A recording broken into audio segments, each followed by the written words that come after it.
All right, On Truth and Lies in a Non-Moral Sense by Friedrich Nietzsche, 1873. Once upon a time. You see, immediately, look, he's not writing philosophy textbooks. He's writing mythological stories. Once upon a time. This is a fantasy. In some out-of-the-way corner of that universe which is dispersed into numberless twinkling solar systems, there was a star upon which clever beasts invented knowing. That was the most arrogant and mendacious minute of world history. But nevertheless, it was only a minute. After nature had drawn a few breaths, the star cooled and congealed, and the clever beasts had to die. One might invent such a fable, and yet he still would not have adequately illustrated how miserable, how shadowy, and transient, how aimless and arbitrary the human intellect looks within nature. There were eternities during which it did not exist. And when it is all over with the human intellect, nothing will have happened. Just so good. So good. We're a blip in the universe. And he's just being like, we're a blip in the universe. And the universe doesn't give a shit about us. Before we showed up, it's not going to give a shit about us. After we're gone, does not matter. Completely right. Brian, welcome in. Best beginning ever. Yeah, this is talk about a solid start to a fucking paper. Since says fiction has throughout history been a reliable and accessible way to do philosophy. Yeah, and see, that's the genius of this. He's a real philosopher, and he's doing it in an accessible way. So hard to do. It's like what all the people online, all of our friends in Philosophy Friends and otherwise, are doing, making difficult things a little bit more accessible. Vehicle for philosophy, yeah, exactly. Tindero says also, it's tiresome when people trash talking Nietzsche without even reading him. Of course. It's one of these, you don't know what you're talking about and you're talking shit. Starting from an ambiguous premise, the universe is able to feel. Come on. And it's a joke, I know. Yeah. So, she's he's doing analytic philosophy and he's just laughing at us. Okay. Yeah. Ivan, how you doing?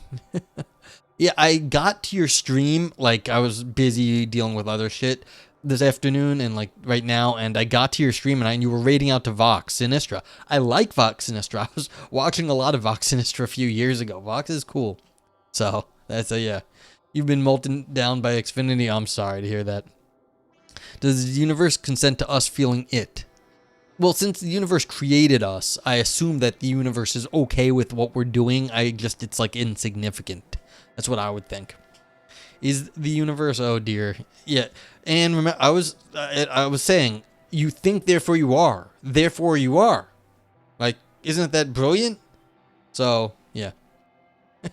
You feel philosophical. There we go. Well, I'm happy to hear that, Anne. So, I could use some red wine. Yeah, there were eternities during which it did not exist. That's great. We're old, and no, the universe is old and we're young, and it won't care about us. And when it is all over with human intellect, nothing will have happened. For this intellect has no additional mission which would lead it beyond human life. Rather, it is human, and only its possessor and begetter take it so solemnly, as though the world's axis turned within it. But if we could communicate with the gnat, we would learn that he likewise flies himself through the air with the same solemnity that he feels the flying center of the universe within himself. So Sensei says, look, we're in the womb, good call, we can't help it, consent is not possible. Yeah. There is nothing so reprehensible and unimportant in nature that it would not immediately swell up like a balloon at the slightest puff of this power of knowing. And just as every porter wants to have an admirer, so even the proudest of men, the philosopher, supposes that he sees on all sides the eyes of the universe, telescopically focused upon his action and thought. See, one little thing here, this thing where it says, if we even asked a gnat how the gnat felt about itself, it would think it was the center of its universe. It only understood itself. It's we are no better than anything else that thinks that. It's yeah. There was an oblique reference to Superman. I didn't get it. You'll have to point out. But I'm just being happy I can read it. This is well-written prose as opposed to some of the garbage I read on garbage prose. Not necessarily garbage philosophy, although there's plenty of that too. But this is good prose, and I can be the universe telescopically focused upon its action and thought. I get to feel like I'm saying something here. Lumpy, how you doing? I'm full of yummy food because you cook. That sounds excellent. Go back the last few sentences. Dude, you have no idea how hard it is. I'm going forward. So is this like the gnat likewise flies through the air with the same solemnity? The flying center of the universe with himself? So even the proudest of men, the philosopher, supposes? You're ahead of me. I don't know enough about Superman to like bring it up, unfortunately. Yeah. No, sorry. This is just like Superman is outside of my realm of knowledge. Yeah. It is remarkable that this was brought about by the intellect, which was certainly allotted to these most unfortunate, delicate, and ephemeral beings merely as a device for detaining them a minute within existence. For without this addition, they would have every reason to flee this existence as quickly as Lessing's sun. The pride connected with knowing and sensing lies like a blinding fog over the eyes and senses of men, thus deceiving them concerning the value of existence. For this pride contains within itself the most flattering estimation of the value of knowing. Deception is the most general effect of such pride, but even its most particular effects contain within themselves something of the same deceitful character. And ephemeral, exactly, Unreal, Ivan. Unreal says, probably a crab would be filled with the sense of personal outrage if it could hear us class it without ado or apology as a crustacean and thus dispose of it. I am no such thing, it would say. I am myself alone. William James. There we go. So this is, I wonder what, when William James said such a thing. Yeah. Yeah. As a means for the preserving of the individual, the intellect unfolds its principal powers of dissimulation, which is the means by which weaker, less robust individuals preserve themselves, since they have been denied the chance to wage the battle for existence with horns or with the sharp teeth of beasts of prey. This art of dissimulation reaches its peak in man. Deception, flattering, lying, deluding, talking behind the back, putting up a false front, living on borrowed splendor, wearing a mask, hiding behind convention, playing a role for others and for oneself. In short, a continuous fluttering around the solitary flame of vanity is so much the rule and the law among men that there is almost nothing which is less comprehensible than how an honest and pure drive for truth could have arisen among them. Yeah, we're playing classics. Yeah, welcome in, Valpo. Tindarius had recommended this earlier, a few weeks ago, and he's actually trying to not ruin his sleep schedule, so I'm doing it as early as possible. Varieties of Religious Experience, 1902. Interesting, because, yeah, this is 1873, so, you know, sometimes he may not have read Nietzsche, but it may have been sort of the thing in the air back in that, like, time period. Okay, they are deeply immersed in illusions and dream images. Their eyes merely glide over the surface of things and see forms. Their senses nowhere lead to truth. On the contrary, they are content to receive stimuli and, as it were, to engage in a groping game on the backs of things. Moreover, man permits himself to be deceived in his dreams every night of his life. His moral sentiment does not even make an attempt to prevent this, whereas there are supposed to be men who have stopped snoring through sheer will of power. This is like, he's great. I mean, he's saying, look, people are just like, they have no idea what they're doing. They're just like vain little pieces of shit. And like, they even think that like they're doing stuff when they're asleep and it's ridiculous. And like, he's saying you can't even stop snoring even though some people claim they can stop snoring. It's ridiculous. Probably the most mistaken thing about Nietzsche is thinking that he wrote The Will to Power. Well, he wrote what people interpret that as that, but like, yeah, what did he actually mean by it is harder to state. I mean, he had drives, I believe, and so you had sort of like the general drive, and people call that the will to power. But I mean, the idea that like you get hungry, so you have a drive to eat, like that's not very that's pretty normal actually. But yeah, it's like he wrote things that they call weird will to power. Yeah. So sheer willpower, that's different though. Okay. What does man actually know about himself? Is he indeed ever able to perceive? And if I'm wrong about that, Tindarius, you let me know. Yeah, you meant that part. Okay, yeah. Because right here, they're just talking about willpower. That's different. Like that, I don't think he's saying anything unusual in that sentence. All right, what does man actually know about himself? Is he indeed ever able to perceive himself completely as laid out in a lighted display case? Does nature not conceal most things from him, even concerning his own body, in order to confine and lock him in within a proud, deceptive consciousness, aloof from the coils of the bowels, the rapid flow of the bloodstream, and the intricate quivering of the fibers?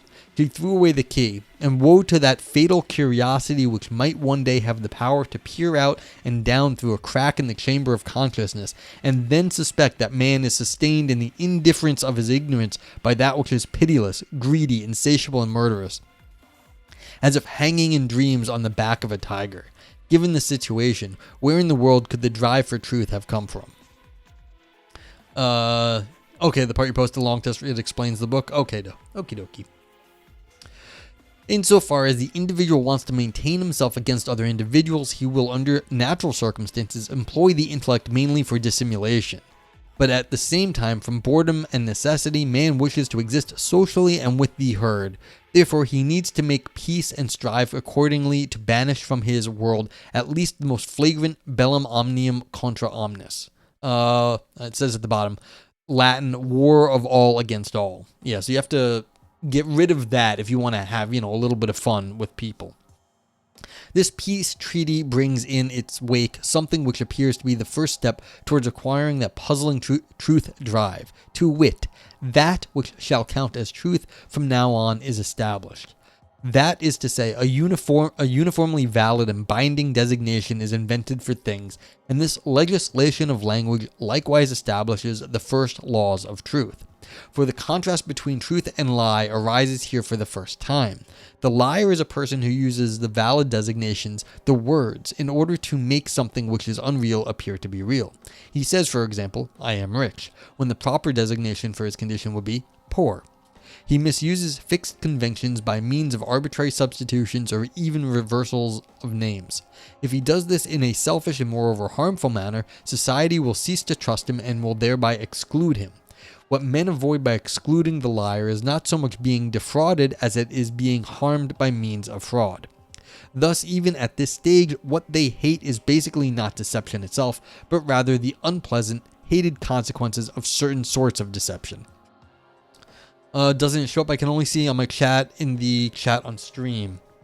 If you didn't see it go by in the on the stream, I don't see it. Then yeah. Cynicism Mike says, I love to wit. It basically can win. I didn't see that. I don't think Tindarius can win arguments sometimes by its mere utterance. It's a litmus test phrase. It sounds so fucking smart. You hate that the previous comment is true. Okay, Tindarius says, here's the quote from the introduction to The Will to Power by Walter Kaufmann. The book The Will to Power is not Nietzsche's book. It is a posthumous compilation of notes and fragments arranged by his sister, Elizabeth Forster Nietzsche, in a way that she believed reflected his final philosophy. However, many scholars have argued that Forster Nietzsche misrepresented her brother's work and that The Will to Power is not a faithful representation of his philosophy. Yeah, okay. Oh, there's a long lag. I'm sorry about that. I don't know if that's me or not, because it doesn't say I'm dropping frames or anything, so we'll see. Yeah, and Elizabeth Forster Nietzsche and her husband were actual Nazis. That's right, Henry O'Brien. So yeah, so that's the trouble, is she may have made it really in a sort of fascistic, him sound way more fascist than he was. So it's not it's hard to take. As Tindarius is pointing out, it's hard to take The Will to Power to be like canon in terms of what Nietzsche meant. Yeah. Yep, and that got Hitler going, and it was just bad. Okay, so where were we? Yeah, so basically, Nietzsche's claiming here is that people don't really give a shit about lying. They give a shit about being defrauded. They don't like it when you say something and then you're screwed over by it. And eventually it led to the internet and Tinder. So Tinder, are we blaming Nietzsche for Tinder? Yes, let's blame Nietzsche for Tinder. That seems like the right thing to do. So he's saying, look, you don't even care about people lying. You care about, getting yourself screwed when other people lie. So Then he continues, he is indifferent toward pure knowledge, which has no consequences. Towards those truths which are possibly harmful and destructive, he is even hostilely inclined. And besides, what about these linguistic conventions themselves? Are they perhaps products of knowledge that is the sense of truth? And are designations congruent with things? Is language the adequate expression of all realities? Yeah, so if you are really only concerned about what harms you, then what are all your conventions good for at that point? Most of them have no consequence. Tinder is the true war of all against all. Aha. Yes, swipe left, swipe right. That's how you just judge everyone and everything. Okay, it is only by means of forgetfulness that man can ever reach the point of fancying himself to possess a truth of the grade just indicated. If he will not be satisfied with truth in the forms of tautology, that is to say, if he will not be content with empty husks, then he will always exchange truths for illusions. What is a word? It is the copy in sound of a nerve stimulus.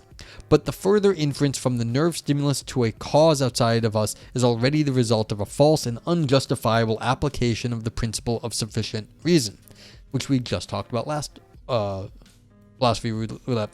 Hey, what's up?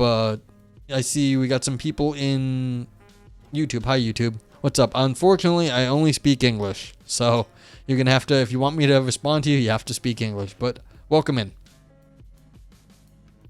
So, and hi, Ann on the other side too. If truth alone had been the deciding factor in the genesis of language, and if the staying point of certainty had been decisive for designations, then how could we still dare to say the stone is hard, as if hard were something otherwise familiar to us, and not merely a totally subjective simulation? Cinemax, everything after World War II was tech innovations caused by the war and its aftermath effects, basically proving Nietzsche's point, but in an ironic way. It's the winners, not the Nazis, who benefited from tech innovations post-war, so the idea is that competition and striving leads to greatness. Yeah, I mean, that's kind of the thing about war. It's like whoever ends up on top at the end is going to get a lot of the goodies of it. And as opposed to, I always kind of hate the idea that we don't know what would have happened with all that money and effort if the war didn't happen. So it's kind of hard to say. There's no null case when we're talking about war. So it's like, well, if we didn't go to war, would we have lots of goodies? They would have just been different goodies.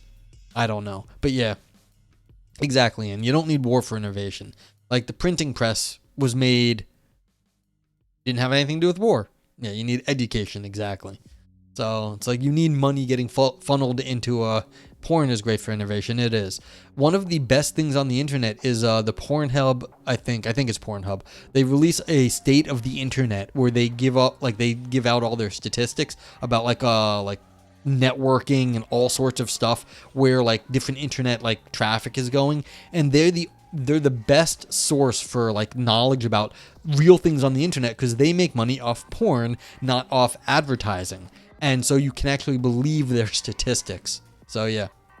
The printing press had nothing to do with war. The printing press was not caused by war. It had plenty to do with war after the fact. It may have caused wars, but it was not a wartime invention, I was saying. So I mentioned that because yeah. No, it caused wars. It was not due to war. It's you can have innovation. The innovation may cause a war, but I did that because it was specifically backwards. It went the other way around. I don't even think the French Revolution was the first war that it started. I think there were plenty before that. There was something called the 100 Years' War. I think it was started because of the printing press. So those motherfuckers are saying that about me? We're going to go kill them now. And they would never have heard that if it was never printed in a book. But yeah. Okay. A lot of e-commerce is related to the adult industry. Yeah, it's the little I've heard about it, you start to realize that a lot of the innovations on video online started with porn, a bunch of stuff. And so it's a lot of the modern things that are nice were porn innovations. So sell porn better. So it happens. Okay, and this interactive crap, I mean, that we're doing here on Twitch, basically I'd say is, again, Probably more similar to the what's it called, the parasocial relationship, which is a most likely a sex work like or adjacent relationship, where you've got one person who is sort of got, you know, a lot more about me than I do you, and it's like this sort of like star with, not like a star, but like a person who has a certain relationship to many people, and it's not the same. Ivan says, I don't like Nietzsche's style. He's not making clear arguments. It's just rhetoric. The fact that words in any given language are arbitrary is not a sign of lack of certainty. There's some uncertainty, but it is no big deal in most circumstances. Yeah, webcamming. Well, yeah, tennis to heaven. Welcome in. Thank you. Did you? I don't know, Ivan. Like, we started off at the beginning, and he's saying he was denying that we have knowledge, basically, or that all of our knowledge is crap. And so he said, like, the universe has been here a long time. We show up and we're going to be dead a long time. The universe ain't going to give a crap. And the idea that we are getting anything right is suspect. Now, this may just be, you know, Cartesian, like, yeah, you think you know stuff, well, you could be fooled. So maybe there's nothing particularly new about this, but he's saying it nicely. So I don't know. Yeah, Ivan, your stream crashed and now he's grumpy. Perhaps. But yeah, we're only on the first page. Grumpier than usual? Well, I don't know. Yeah, so it's like this. He's saying, look, even if we say the stone is hard, like, that's just like what it kind of means for us. It's just a totally subjective stimulation. I mean, what exactly does like the hardness of a stone mean? I don't know, but this is what we call it. And it's like, is this going to have any grand lasting to mean anything? Now, if you want to now get into like the linguistics of like the semantics of like what does it mean to like stones and hardness, like you can get like hardcore into this, but like, yeah, exactly, giggity. But you see, the point is that like it would take work to be like, oh no, this is how semantics is. It's like, well, you're gonna have to do a lot of work. And Nietzsche was a philologist. He understands meanings of words, and he understands that you can. This is just like, it's kind of crap sometimes too. Okay. We separate things according to gender, designating the tree as masculine, the plant as feminine. What arbitrary assignments. How far this oversteps the canons of certainty. We speak of a snake. This designation touches only upon its ability to twist itself and could therefore also fit a worm. What arbitrary differentiations? What one-sided preferences, first for this, then that property of a thing? The various languages placed side by side show that with words it is never a question of truth, never a question of adequate expression, otherwise there would not be so many languages. The thing in itself, which is precisely what the pure truth apart from any of its consequences would be, is likewise something quite incomprehensible to the creator of language and something not in the least worth striving for. This creator only designates the relationship of things to men, and for expressing these relations he lays hold of the boldest metaphors. Yeah, so now he's just going after Kant for saying, you have no idea what you're talking about, thing in itself, and it's like, you're just full of crap. I mean, he's calling him the, not even worth striving for, and this creator only designates relations of things to men. It's like, it's not even like, there is nothing out of how, like, our experience, and so the idea that you're going to talk about thing in itself is, like, ludicrous. So now we've got, if you want to get a specific dig, he's going right after Kant right there. To begin with, a nerve stimulus is transferred into an image, first metaphor. The image in turn is imitated in a sound, second metaphor. And each time there is a complete overleaping of one sphere right into the middle of an entirely new and different one. One can imagine a man who is totally deaf and has never heard a sensation of sound and music. Perhaps such a person will gaze with astonishment at Chladni's sound figures. Perhaps he will discover the causes and vibrations of the string and will now swear that he must know what men mean by sound. It is this way with all of us concerning language. We believe that we know something about the things themselves when we speak of trees, colors, snow, and flowers, and yet we possess nothing but metaphors for things. Metaphors which correspond in no way to the original entities. Unreal says, I hadn't thought before that Nietzsche might have something to say about philosophy of language. Dude, his earlier work is, more philosophy of language than not. You get this, I was listening to some rhetoric lectures a long time ago, And that stuff he does, it's closer to philosophy of language. It really is. He moved away from that, and he's more famous for his morals. But like at the beginning, it's all this. You don't know what you're talking about, people. This is not what words mean. They change over time, and that's where he got like the word genealogy. Is kind of then he said, well, let's do the genealogy of the word for like good and bad. And it's like you can see it's like he went from like the genealogy of the word for leaves. You think like you know what a leaf is, but they're all different. To like you think you know what the meaning of good is, but like it's not. It doesn't hold up. So yeah. Speaking of like linguistics, because we were over in her chat earlier, in the second little comment there's Kali Oxenfree. She's a linguistics streamer. So if you're interested in Nietzsche, and linguistics, you can go hang out with the linguists on Kali Oxenfree's stream. So yeah. So for the YouTube people, so you can understand what we're talking about. Okay, yeah. So it's like this is actually an interesting claim that Nietzsche just made. Nietzsche is being like, look, imagine someone who's deaf and they feel the vibrations. Would that be the same thing? And you can do this in sort of like the contemporary theory of mind. This is like the Mary's room. Would someone who's never seen color before know what the color blue is because they had read all the things about it? Or would similarly someone who's deaf and felt vibrations understand what the music is like? It seems like maybe there is something to be missed, and this is nothing more than like a similar sort of thing. Yeah, Kali's always on Sunday mornings for Easter time. People just about when you're waking up on the one day I get to sleep in. Yeah, I mean, yeah, she does Sunday morning streams. So what are you gonna do? So it's interesting. We've got a straight up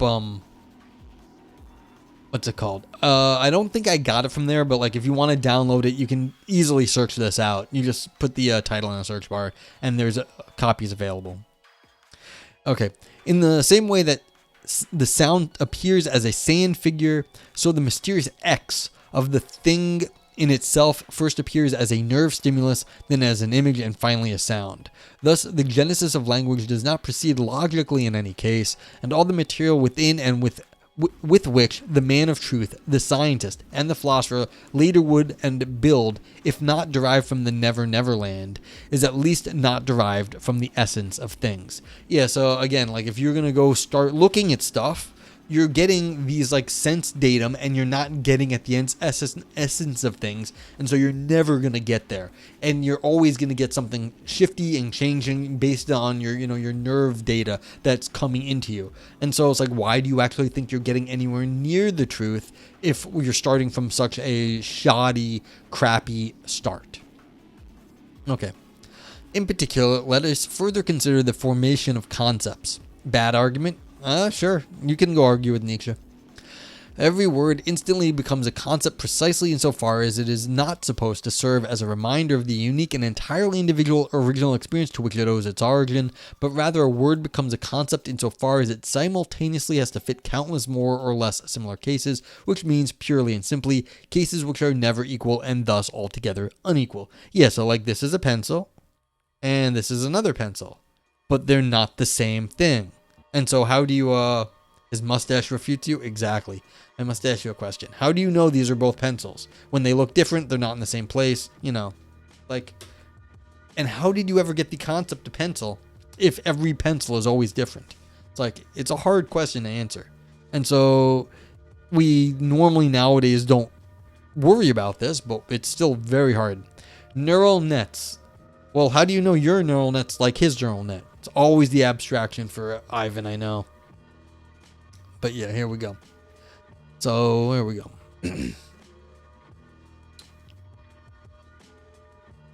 Let's see. What does Unreal have for us?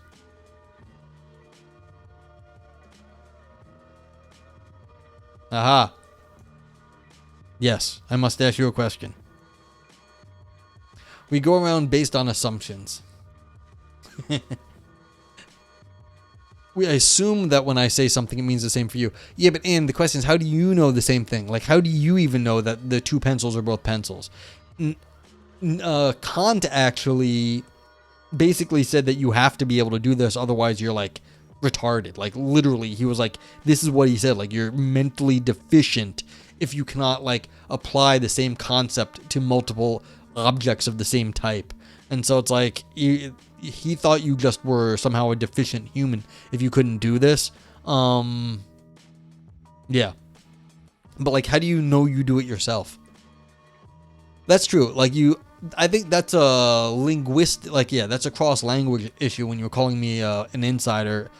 But like, yes, but this is the question of like same objects even. It's not that like you misapplied a concept because our languages are slightly different, like our background languages. It's when, how do you even know like this is a hand and this is a hand? They're not the same hand. So it's like, yeah. Ivan says neural nets find patterns that exist in the world. We both know they are pencils because our neural nets are finding the same pattern. Yeah, but how did it, like, it's one of these, how did it get trained then? It's like, go back a step, and you can do this forever.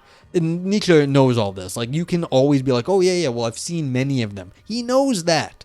He's like, well, it can just do it then. It's like, he's not denying it. He's asking, how did you do it in the first place? How did it happen in the first place? Go back to the start. When was the first thing that was said to be known? And that's where he starts from in this essay. What is the first thing to be claimed to be known? How did knowing ever come about? That's the problem here. Neural nets are self-organizing, so it's an unmoved mover. You're claiming unmoved mover status for neural nets. Okay. Anne says mental maps. When you learn something gets ingrained in your brain, literally. Yeah, well, sounds like Anne and Ivan are on the same page here. The question is, how did it happen in the first place? And if you're giving me a self-organizing, self-starting, unmoved mover is moving now, then it's like, well, sure, but have we really answered the question then? So we got to the leaf example. I knew this was coming. Okay, because this is the one I remember. This is one I remember being quoted. Every concept arises from the equal of unequal things. Just as it is certain that one leaf is never totally the same as another, so it is certain that the concept leaf is formed by arbitrarily discarding these individual differences and by forgetting the distinguished aspects. See, he knows what you guys are saying. He is not stupid. It's like you ignore the differences. You have a map that like does some sort of abstraction. He knows this. He is arguing against that. He doesn't like it, but he knows it. This awakens the idea that, in addition to the leaves, there exists in nature the leaf, the original model according to which all the leaves were perhaps woven, sketched, measured, colored, curled, and painted, but by incompetent hands, so that no specimen has turned out to be a correct, trustworthy, and faithful likeness of the original model. You see, I don't really buy this next sentence, but like he knows what you guys are saying. He knows like, oh yeah, like you have a map in your head and you're sort of comparing them. Yeah. Well, tough shit, Nietzsche, it is what it is. There we go. Yeah, and so, yeah, so now he's arguing against Plato. But, like, he understands what you guys are saying. This is not, like, is the 1870s. He's pretty, like, in terms of philosophy, this is contemporary world. Like, he's seen photographs. Like, we have photographs. Like, he's, like, right here. This is him. He knows what it is to make likenesses of other things. This is pretty similar to, like, he's not that far away from us in terms of like philosophy and science and other stuff in the grand scheme of philosophy, that is. So we call a person honest and then we ask, why has he behaved so honestly today? Our usual answer is on account of his honesty. Honesty!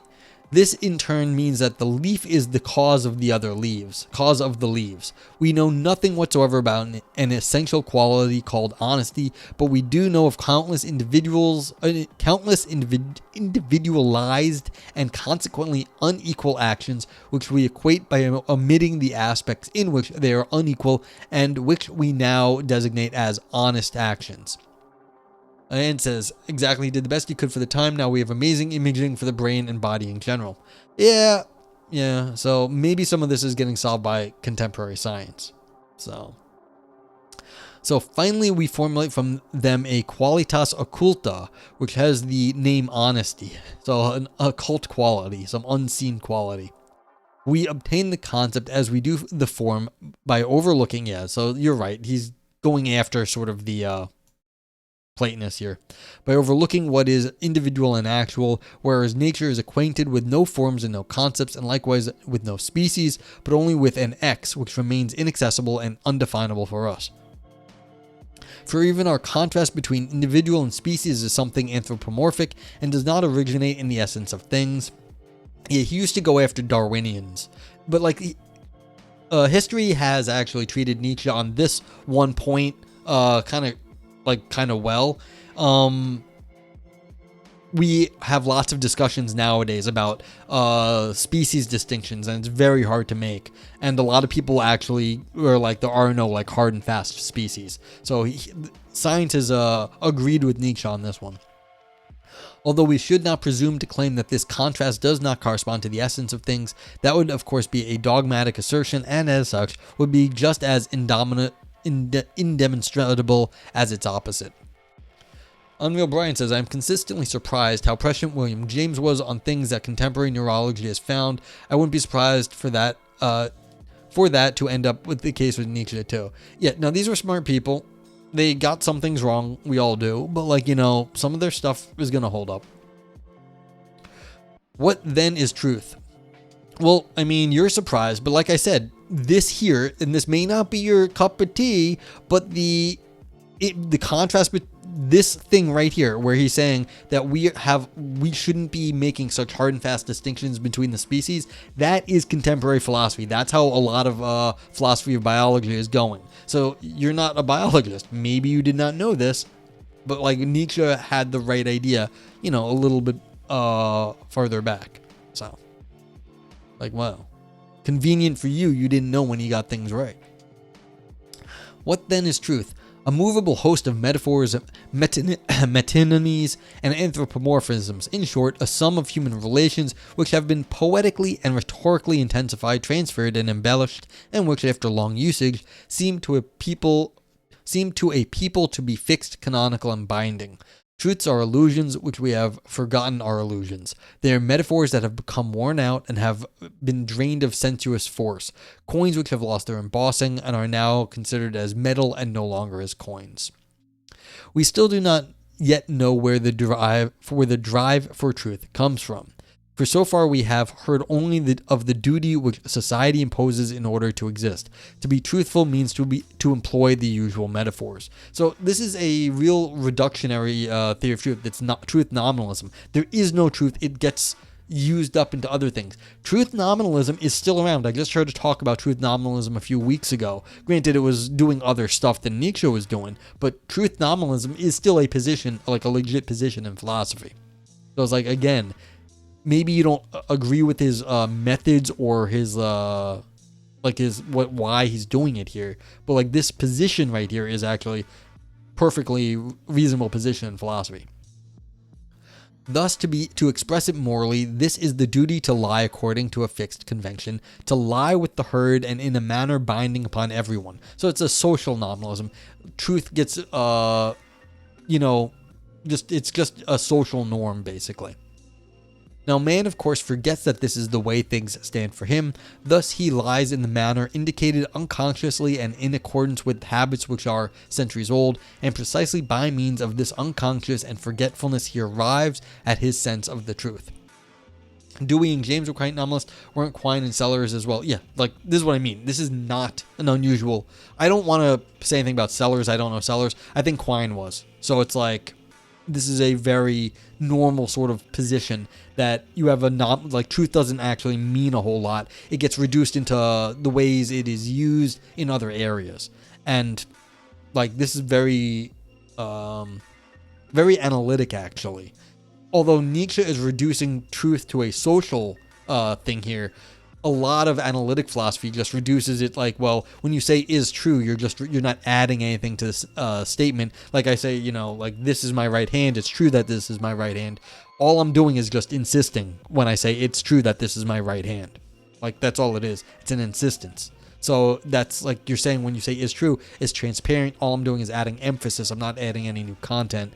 The idea that truth has more to it than that, you have to get out of analytic philosophy most of the time. You have to go into some other area. This is a very contemporary position. Okay. From the sense that one is obliged to designate one thing as red, another as cold, and a third as mute, there arises a moral impulse in regard to truth. Anne says, like when Shane told us that he learned to read at first by memory, not the logic. Yes, yeah. There's no meaning there. Exactly. It gets reduced into other stuff. Yeah. The venerability, reliability, and utility of truth is something which a person demonstrates for himself from the contrast with the liar, whom no one trusts and everyone excludes. So yeah, again, he's just harping on the social aspect of what truth does in a society. That's all. He's saying it's social. Truth is getting socially reduced. As a rational being, he now places his behavior under the control of abstractions. He will no longer tolerate being carried away by sudden impressions, by intuitions. First, he universalizes all these impressions into less colorful, cooler concepts so that he can entrust the guidance of his life and conduct to them. Everything which distinguishes man from the animals depends upon this ability to volatilize perceptual metaphors in a schema and thus to dissolve an image into a concept. And there's your, this is your neural net. So you're doing it. He is agreeing. For something is possible in the realm of these schemata which could never be achieved with the vivid first impressions, the construction of a pyramidal order according to castes and degrees, the creation of a new world of laws, privileges, subordinations, and clearly marked boundaries, a new world, one which now confronts that other vivid world of first impressions as more solid, more universal, better known, and more human than the immediately perceived world, and thus as the regulative and imperative world. Yeah, so he's saying, look, you have all these things, your neural nets gives you all these like fancy concepts, but you're treating that as more important than what you got immediately from the world. And is that the right thing to do? He's saying, well, the stuff you're getting from the world is crap. And so the idea that you have concepts is also crap. Garbage in, garbage out, he's claiming. Well, it seems like where he's going with this. Whereas each perceptual metaphor is individual and without equal and is therefore able to elude all classification, the great edifice of concepts displays the rigid regularity of a Roman columbarium and exhales in logic that strength and coolness which is characteristic of mathematics. Anyone who has felt this cool breath of logic will hardly believe that even the concept, which is as bony, foursquare, and transposable as a die, is nevertheless the residue of a metaphor, and that the illusion which is involved in the artistic transference of nerve stimulus into images, if not the mother, then the grandmother of every single concept. Since his work is based on said concepts, he is self-defeating. Ivan, I finally agree with you. All the other stuff I think he can argue away. I don't think he actually can get out of it himself. I think he is stuck in this. So I actually agree with that. The other stuff he could probably get out of. I don't think he can ever get out of the fact that he is working within the system. But in this conceptual crap game, truth means using every die in the designated manner, counting its spots accurately, fashioning the right categories, and never violating the order of caste and class rank. Just as the Romans and Etruscans cut up the heavens with rigid mathematical lines and confined a god within each of the spaces thereby delimited, as with a templum. What's a templum? It's a religious area. So every people has a similarly mathematical divided conceptual heaven above themselves, and henceforth thinks that truth demands that each conceptual god be sought only within its own sphere. Alright, see you later, Anne. Friends lurk. Let's give Anne a shout out. Shout out to the Annfernal. Anyone who does not know Anne, go give Anne a follow. She's a variety streamer and sociologist and friend of the stream. And yeah, so go do that if you have not. Where were we? Yeah, so basically it's saying, look, everyone's got these conceptual apparatus. They're based on crap that you got in for whatever reason, and then you have all your concepts, and you've just made your own little gods out of these concepts, and it's just your own little gods, and it doesn't really matter. We're a blip, and our gods are a blip. So, yeah. Let's see. Is this going to work? Let's find out. It will not. Alright, so Let me do one other thing. Yep. Not show. Shout out. Is that going to work? Oh, that's not working. Okay. Interesting. All right. I can't shout you out on YouTube's. Trying, though. All right, forget that. Okay, here one may certainly admire man as a mighty genius of construction who succeeds in piling up an infinitely complicated dome of concepts under an unstable foundation and, as it were, on running water. Funny. Of course, in order to be supported by such a foundation, his construction must be like one constructed of spiders' webs, delicate enough to be carried along by the waves, strong enough not to be blown apart by every wind. As a genius of construction, man raises himself far above the bee in the following way. Whereas the bee builds with wax that he gathers from nature, man builds with the far more delicate conceptual material which he first has to manufacture from himself. In this he is greatly to be admired, but not on account of his drive for truth or for pure knowledge of things. When someone hides something behind a bush and looks for it again in the same place and finds it there as well, there is not much to praise in such seeking and finding. Yet this is how matters stand regarding seeking and finding truth within the realm of reason. If I make up the definition of a mammal, and then after inspecting a camel declare, look, a mammal, I have indeed brought a truth to light in this way, but it is a truth of limited value. That is to say, it is a thoroughly anthropomorphic truth which contains not a single point which would be true in itself or really and universally valid apart from man. And it's like, yeah, well, so what? We want to know if camels are mammals or not. I mean, so what, Nietzsche? He's like, yeah, that's knowledge, but it's crappy knowledge. It's like, well, I want to know how we think about camels. Camels are cool. But yeah, so that's, see, I'm starting to get worried. Like, he's like, oh, we do all this great stuff and it's crap. It's like, no, I want to know. I like that crap. That's cool. At bottom, what the investigator of such truths is seeking is only the metamorphosis of the world into man. Okay, so he's still pissed about the anthropomorphization. That's fair. He strives to understand the world as something analogous to man, and at best he achieves by his struggles the feeling of assimilation. So we are human, you will be assimilated. That's what he's saying. He's calling us Borg. That's what his beef is here. Similar to the way in which astrologers consider the stars to be in man's service and connected with his happiness and sorrow, such an investigator considers the entire universe in connection with man. The entire universe as the infinitely fractured echo of one original sound. Man. The entire universe as the infinitely multiplied copy of one original picture. Man. His method is to treat man as the measure of all things, but in doing so he again proceeds from the error of believing that he has these things, which he intends to measure, immediately before him as he measures objects. He forgets that the original perceptual metaphors are metaphors, and he takes them to be things themselves.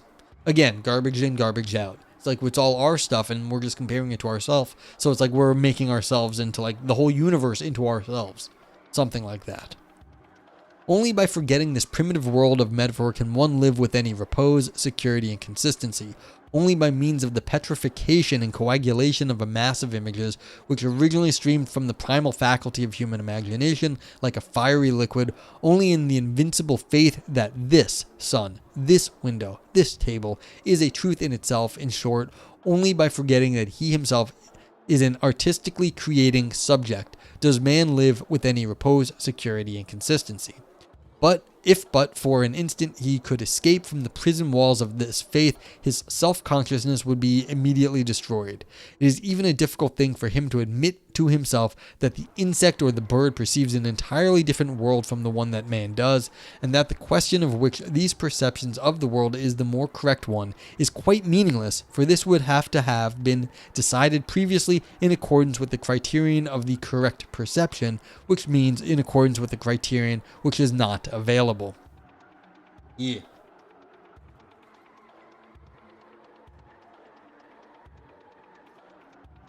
Yeah, because if you have to say this version is different from that version, you at least have to say that this version here is kind of like at least standardized. So you at least have to have standards to say one version of the universe is different from another.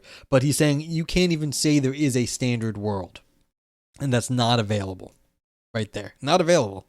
So how would you say that like the insect's perception is different from your own if you don't even know that your perception is a stable thing, that you would know that like something else cannot see. Okay. But in any case, it seems to me that the correct perception, which would mean the adequate expression of an object in the subject, is a contradictory impossibility.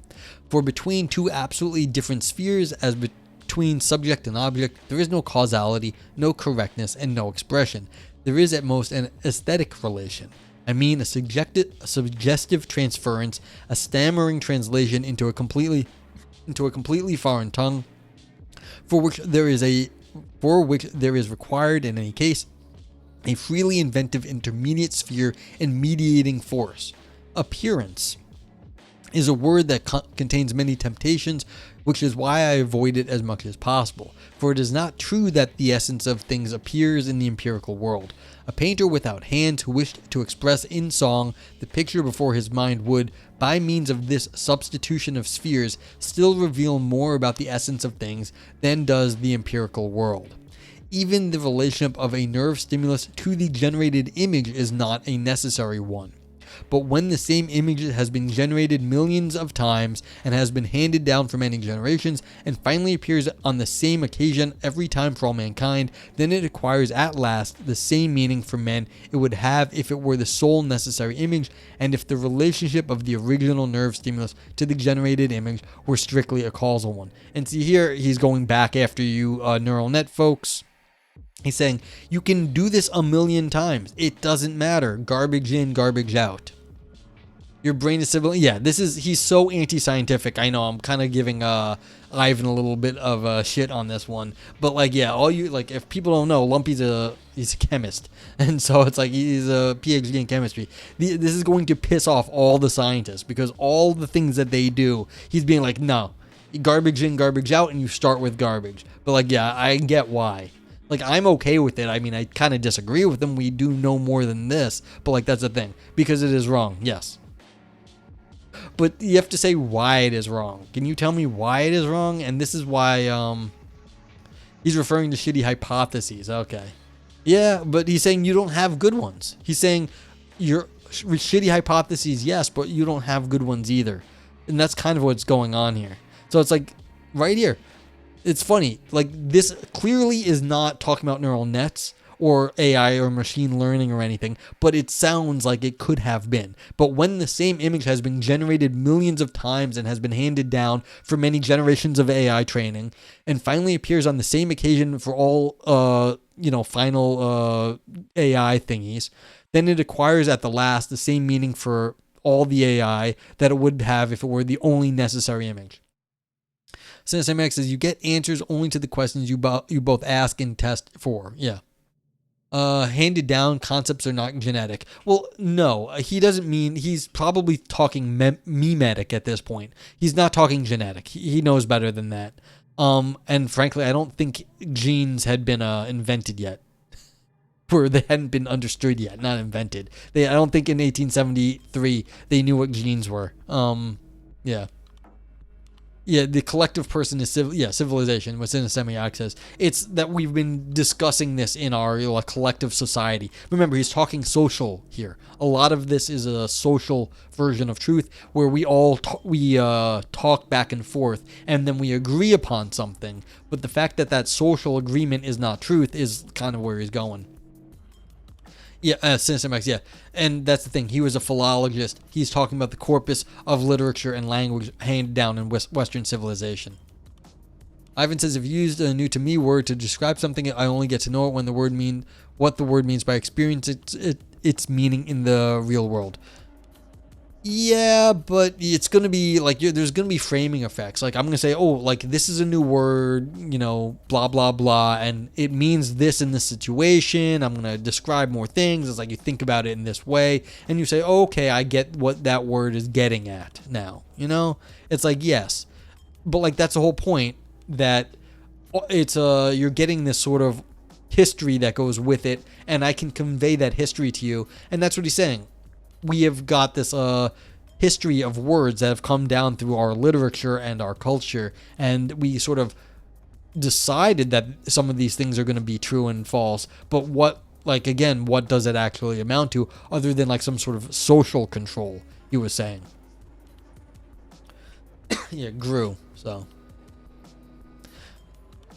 like, again, that relates to green and blue and everything you know about that, and then you throw in a little bit of philosophy, and then you get the word grew. I was like, yeah. In the same manner, an eternally repeated dream would certainly be felt and judged to be reality, but the hardening and congealing of a metaphor guarantees absolutely nothing concerning its necessity and exclusive justification. Yeah, so again, just because it's old doesn't make it good. It just means it's old. Doesn't make it right. Every person who is familiar with such considerations has no doubt felt a deep mistrust of all idealism of this sort, just as often as he has quite clearly convinced himself of the eternal consistency, omnipresence, and infallibility of laws of nature. He has concluded that so far we can penetrate here, from the telescopic heights to the microscopic depths. Yep, he's coming after you scientists right here, is what he's doing. He don't like you. From the telescopic heights to the microscopic depths, everything is secure, complete, infinite, regular, and without any gaps. Science will be able to dig successfully in this shaft forever, and all the things that are discovered will harmonize with and not contradict each other. How little does this resemble a product of the imagination, for if it were such, there should be some place where the illusion and unreality can be divined. Against this, the following must be said. If each of us had a different kind of sense perception, if we could only perceive things now as a bird, now as a worm, now as a plant, or if one of us saw a stimulus as red, another as blue, while a third even heard the same stimulus as a sound, then no one would speak of such regularity of nature. Rather, nature would be grasped only as a creation which is subjective in the highest degree. After all, what is a law of nature as such for us? We are not acquainted with it in itself, but only with its effects, which means in its relation to other laws of nature, which in turn are known to us only as sums of relations. Lumpy says, I feel like he's been shot down by a cute and sassy STEM undergrad or has failed in STEM themselves. Yeah, he did have some problems with that. There was a thing, I believe, literally, you're going full ad hominem on that? Yeah. It's kind of funny. It's like the scientists are going ad hominem. Did he hit a sore spot? But apparently, like, he was trying to get back in with some academics at a certain point. And what's it called? Someone apparently made the joke that his eyes were bad because he whacked off too much. And it kind of spoiled his relationship with the academics. And so he didn't he didn't get in with like some people he really wanted to get in with to get back into like, having a regular job and whatnot. So it's like apparently he got shot down by like a masturbation joke at a certain point in his life. And it fucked up like the trajectory of like, his social circle. I don't know if that's true, but I can tell you I heard that like from a professor in university. But who knows? So yeah. Maybe he just gives off those vibes. Okay. Therefore, all these relations always refer again to others and are thoroughly incomprehensible to us in their essence. Again, he's going after see, this is the problem though. He's really just going after the Platonists. And is that the best thing to be doing? Really? Like just always hitting on the essences, the forms of things? Yeah, I don't know.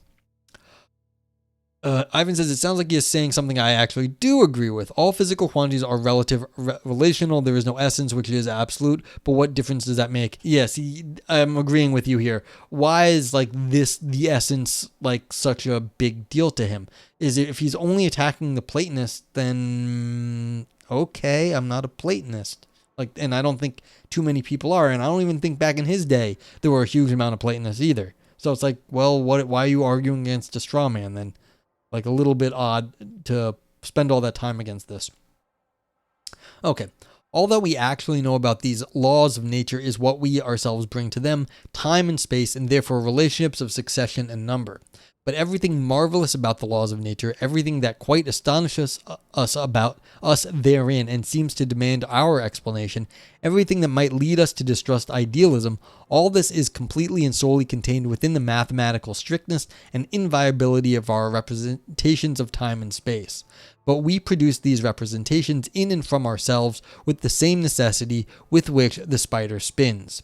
If we are forced to comprehend all things only under these forms, then it ceases to be amazing that in all things we actually comprehend nothing but these forms. For they must all bear within themselves the law of number, and it is precisely number which is most astonishing in things. All that conformity to law which impresses us so much in the movement of the stars and in chemical processes, he's definitely going after both of you right now, physics and chemists, coincides at bottom with those properties which we bring to things.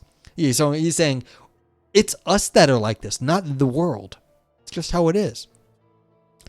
Thus, it is we who impress ourselves in this way.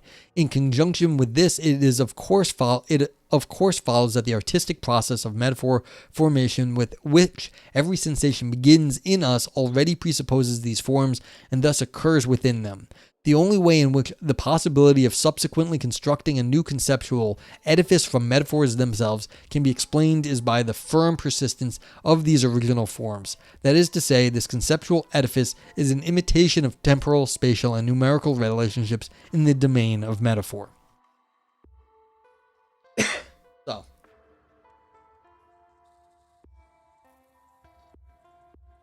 yeah, it's like, okay, he's saying we are the mathematical things, and that's not how the world really is. And every time we just go do this, we're just, basically screwing with ourselves.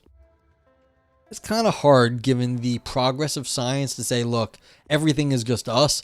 But again, from his position, so what? Like, we are imposing our will on the world, but have we actually experienced the world then? Like, why, just because we can do chemistry, that means we are modifying the world to be the way we sort of look at it, not the way the world just is in itself. Who knows what the world is in itself, of course, that's kind of silly, but when we are looking at the world in this way, when we are looking to do chemistry or physics, we are looking at it in the way that's really imposing our will on the world and not the way it just is. Okay, like, we're almost done. Like, this is like basically down to there. Okay. 2. We have seen how it is originally language which works on the construction of concepts, a labor taken over in later ages by science. Just as the bee simultaneously constructs cells and fills them with honey, so science works unceasingly on this great columbarium of concepts, the graveyard of perceptions. It is always building new higher stories and shoring up, cleaning and removing the old cells. Above all, it takes pains to fill this monstrously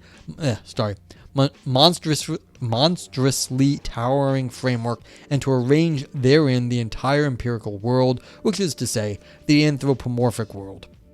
Whereas the man of action binds his life to reason and its concepts so that he will not be swept away and lost, the scientific investigator builds his hut right next to the Tower of Science so that he will be able to work on it and to find shelter for himself beneath those bulwarks which presently exist. And he requires shelter, for there are frightful powers which continuously break in upon him, powers which oppose scientific truth, with completely different kinds of truth which bear on their shields the most varied sorts of emblems. Yeah, so he's saying, look, you have your science, but like there's other things that are true. Like he was talking about the social truths earlier. The drive towards the formation of metaphors is the fundamental human drive, which one cannot for a single instant dispense with in thought, for one would thereby dispense with man himself. Yeah, so metaphor is sort of like an abstraction, but not quite. It is an abstraction, but it's saying something is like something that it is not. So it's not like what it is, it's like something else. This drive is not truly vanquished and scarcely subdued by the fact that a regular and rigid new world is constructed as its prison from its own ephemeral products, the concepts. It seeks a new realm and another channel for its activity, and it finds this in myth and in art generally. This drive continually confuses the conceptual categories and cells by bringing forward new transferences, metaphors, and metonymies. Metonymies. It continually manifests an ardent desire to refashion the world which presents itself to waking man, so that it will be as colorful, irregular, lacking in results and coherence, charming and eternally new as the world of dreams. Indeed, it is only by means of the rigid and regular web of concepts that the waking man clearly sees that he is awake, and it is precisely because of this that he sometimes thinks that he must be dreaming, when this web of concept is torn by art. Pascal is right in maintaining that if the same dream came to us every night, we would be just as occupied with it as we are with the things that we see every day. Quote, if a workman were sure to dream for 12 straight hours every night that he was king, says Pascal, I believe that he would just be as happy as a king who dreamt for 12 hours every night that he was a workman. That's interesting. I did not know Pascal said that. That's kind of a brilliant line. So it's like, in fact, because of the way that myth takes it for granted that miracles are always happening, the waking life of a mythically inspired people, the ancient Greeks for instance, more closely resembles a dream than it does the waking world of a scientifically disenchanted thinker. When every tree can suddenly speak as a nymph, when a god in the shape of a bull can drag away maidens, when even the goddess Athena herself is suddenly seen in the company of Pisistratus, driving through the marketplace of Athens with a beautiful team of horses, and this is what the honest Athenians believed, then, as in a dream, anything is possible at each moment, and all of nature swarms around man as if it were nothing but a masquerade of the gods, who are merely amusing themselves by deceiving men in all these shapes. But man has an invincible inclination to allow himself to be deceived, and is, as it were, enchanted with happiness when the rhapsodist tells him epic fables as if they were true, or when the actor in the theater acts more royally than any real king. So long as it is able to deceive without injuring, that master of deception, the intellect, is free. It is released from its former slavery and celebrates its Saturnalia. It is never more luxuriant, richer, prouder, or more clever and more daring. With creative pleasure, it throws metaphors into confusion and displaces the boundary stones of abstractions, so that, for example, it designates the stream as, quote, the moving path which carries man where he would otherwise walk, end quote. The intellect has now thrown the token of bondage from itself.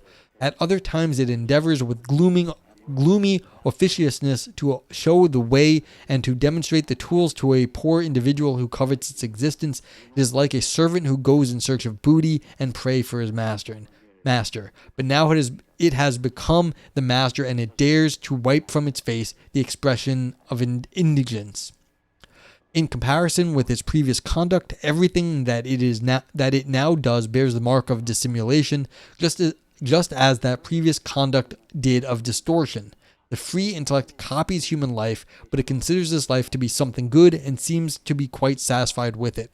That immense framework and planking of concepts to which the needy man clings his whole life long in order to preserve himself is nothing but a scaffolding and toy for the most audacious feats of the liberated intellect. And when it smashes this framework to pieces, throws it into confusion, and put it back together in an ironic fashion, pairing the most alien things and separating the closest, it is demonstrating that it has no need of these makeshifts of indigence, and that it will now be guided by intuitions rather than concepts. There is no regular path which leads from these intuitions into the land of ghostly schemata, the land of abstractions. Yeah, back to hating on the abstractions. There exists no word for these intuitions. When man sees them, he grows dumb, or else he speaks only in forbidden metaphors and in unheard of combinations of concepts. He does this so that by shattering and mocking the old conceptual barriers, he may at least correspond creatively to the impression of the powerful present intuition. I mean, okay. So Nietzsche's like, all right, throw down all your knowledge and then be in the world and make your own little edifice of whatever you think and put things together in new and creative ways. This is the sort of thing. It's what I said I agreed with Ivan earlier. So you're just are you remaking the mistakes of the past at that point? Like, why do you think you have solved the problem of like making new concepts when you're just doing the intuitions? It was garbage in, garbage out before. Why are you any better off? Like, so what if you don't have a grand edifice, a grand castle of knowledge built on top of these things? Is it so much better than before? Like, it's garbage in, garbage out, but you're just like, who cares what level of abstraction you're at? It's all garbage, according to his earlier stuff. So I'm a little bit like, this is where I think Nietzsche doesn't quite get out. It's like, yeah, maybe you'll do some great stuff. You'll put it together in a new way, but like, how do you know you're not just making the mistakes of the past? Have you really gone through the entire history to know all the mistakes and you're doing something new? I don't know, man. Finish this up. Yeah, this is the last big old paragraph here. There are ages in which the rational man and the intuitive man stand side by side, the one in fear of intuition, the other with scorn for abstraction. The latter is just as irrational as the former is inartistic. They both desire to rule over life, the former by knowing how to meet his principal needs by means of foresight, prudence, and regularity, the latter by disregarding these needs and, as an overjoyed hero, counting as real only that life which has been distinguished as illusion and beauty. Whenever, as was perhaps the case in ancient Greece, the intuitive man handles his weapons more authoritatively and viciously than his opponent, then, under favorable circumstances, a culture can take shape, and art's mastery over life can be established. See, again, it's like, oh yeah, so we've got someone who actually like just feels the world and can be intuitive, but then like, what are you doing with it? Like, you're just gonna make art's mastery over life can be established. And it's like, okay, then you're going to have a different society. It's like, okay. All the manifestations of such a life will be accompanied by this dissimulation, this disavowal of indigence, this glitter of metaphorical intuitions, and in general, this immediacy of deception. Neither the house, nor the gate, nor the clothes, nor the clay jugs give evidence of having been invented because of a pressing need. It seems as if they were all intended to express an exalted happiness, an Olympian cloudlessness, and, as it were, a playing with seriousness. The man who is guided by concepts and abstractions only succeeds by such means in warding off misfortune without ever gaining any happiness for himself and these abstractions. Yeah, so again, this is a point. How do you actually get anything good out of your abstractions? What is the creative thing there? This is we've got all the AI art now, but it needs to be prompted. It does not actually just do stuff that it finds interesting. It needs to be prompted to do stuff. And so this is sort of the criticism we have now. It's that like it is a reactive. So it's only a warding off. It's a reactive thing. It's a reactionary. It is not actually an agent. It's a warding off. So a reactionary sort of thing here. Yeah, okay. Oh, I thought it went dead for a second. Thank you, computer, for doing stupid things. Okay. And while he aims for the greatest possible freedom from pain, the intuitive man standing in the midst of a culture already reaps from his intuition a harvest of continually influing illumination, cheer, and redemption. How does Nietzsche know what the intuitions of the intuition of the intuitive mans are? How does he know this is good? Illumination, cheer, and redemption. How does Nietzsche know that that's what the intuitive man gets? Why does he think that that's what you get just by being that way? I don't understand that. That's a big old assumption that, like, what I say is right because this is the better way to be. Well, how do you know? And he'd be like, you don't know. That's the whole point. That's not the knowledge. But again, what's Nietzsche claiming here? In addition to obtaining a defense against misfortune, so the intuitive man also has a defense against misfortune. Not explained why exactly. Maybe because the intuitive man would interpret things just as they came and wouldn't feel the misfortune because you'd only know about the misfortune if you had been doing risk management. If you didn't know about risk management, you wouldn't feel the misfortune. It would just be like, oh, that's just what happened. Okay. To be sure, he suffers more intensely when he suffers. He even suffers more frequently since he does not understand how to learn from experience and keeps falling over and over again into the same ditch. Yeah, see, this is the problem. Like, you need a little risk management, man. He is then just as irrational in sorrow as he is in happiness. He cries aloud and will not be consoled. How differently the stoical man who learns from experience and governs himself by concepts is affected by the same misfortunes. This man who at other times seeks nothing but sincerity, truth, freedom freedom from deception and protection against ensnaring surprise attacks now executes a masterpiece of deception.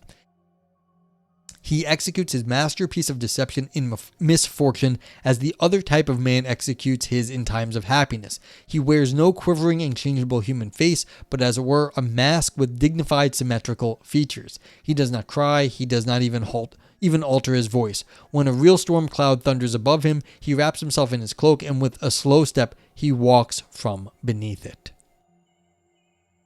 Sinister says, remember, Nietzsche never submitted this for publication. These are his thoughts in essay form. Interesting. So he was pissed off at the Stoics too. Hooray! We're still pissed off at the Stoics. Well, that was fun. I think it pissed off a whole bunch of people in chat. It's like, yeah. So basically, he's going after the Stoics in the end. Where did he say Stoic? This man and blah blah blah blah blah blah blah blah blah blah blah blah. Yes, it's so hard to like go through this so quickly. Yeah, Broic, exactly. He like in the end, he's saying, look, all the stuff where you're doing risk management constantly, like this is literally your finance bro guys. He's like, these people are miserable because all they're worried about is their charts and numbers. And it's like, that's why they're miserable, because they are disconnected from the world. That's all you're doing with all your charts and numbers. Yeah, you are avoiding pain, but you do not know how to gain happiness. And that's what he's saying. It's like, you have missed the point, because the way to like happiness is to experience the world in some ecstatic way. He just calls the intuitive man with an continually inflowing illumination, cheer, and redemption. Who the fuck knows if they actually get that? But he's saying the reactive man is just doing risk management all the time, and that's just terrible. Yes, also the STEM lords and their lab p-hacking. Yeah, that too. But I mean, that's it. This is all the same thing. It's like all the little science directed at stuff that is protecting you against one thing or another, but it's not actually bringing you anything good. I think this is a little bit unfair. Doing science is fun. It can be fun. Like, you can learn stuff about the world, but I guess he was saying you don't actually learn anything about the world. You're learning stuff about yourself, and so it's kind of like you're just learning more about people. Yeah, modern Stoics. So he was pissed at the Stoics too. Yeah, blah, blah, blah. How differently the stoical man who learns from experience and governs himself is affected by the same misfortune. So it's like, even the stoic person, they're just walking out from underneath the clouds. It's like, but they are missing the point, I guess, at the end. Like, if you want, like, you should experience, like, a thunderclouds. It's cool. But, like, this person just walks away from the cool things in the world. Like, a thunderstorm you should experience is, like, awesome, I guess. And the stoic just misses the point of having, like, being in a cool storm. It's like you just walk away from all the cool things. So I am in the end in agreement with this anti-stoic stuff. I am not always buying the Nietzsche ideal, but how about you give me your thoughts and stuff? Give me a little rating here. As usual, this is what we do here. Use the titles that are here. So Brain Dance, small b, big D, for fun ideas. You can also use the Twitch global emotes, vote yay and vote nay. I should write that down. But yeah, so I kind of agree with the anti-stoical stuff at the end. I don't buy that the sort of the intuitive man, the intuitive way of experiencing the world, that Nietzsche has any idea what he's talking about. He's making up a fantasy in sort of like what the ancient Greeks were up to. I have no idea if this is how they did experience the world, outside of, like if he's confused their theater with, their daily life. Did they actually ever think Athena was just coming through the marketplace? I mean, maybe? Like, did they really think that? Or was that just kind of like the fun thing they used to say? Yeah, and the other thing is, I'm not so against the idea that, when we go looking for scientific things, that's what we find, but that may not be how the world is in some grand sense. But I'm okay with that thought. I mean, I actually kind of like that one. But again, this is not Scream, Nog Scream, yeah. Yeah, so if you need me to fix it, I'll fix it, or you can just retype it. There we go. Thank you. So some people like this. So we got a split here. His presentation was impenetrable in your opinion, too hard to interpret. Yeah, I'm sorry I couldn't make it better. But again, I don't think it's directed at you. He started off with the social criticism of knowledge, which as a scientist, I don't think science people are gonna like. And then his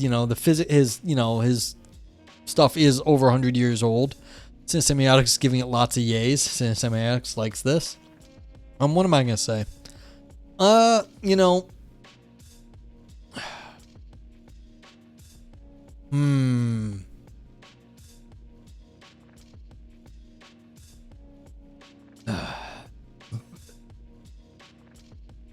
Science of the 1870s, exactly. So I mean, I don't know if Tindarius made it. Tindarius had asked us to read some actual Nietzsche as opposed to a few weeks ago where we had a poor interpretation of the eternal recurrence. But let's see, I should give something. Say, this is worth a read. I mean, you may not agree with this, but that doesn't make it not worth a read. This is definitely, I think this is Nog Scream territory. It's telling you what exactly, like, how you're supposed to live, basically. So we're going to give this 2 Nog Screams. This is basically existential stuff. It's like, look, there are 2 ways to be. You can be risk managers, or you could go be out having fun, not worrying about risk.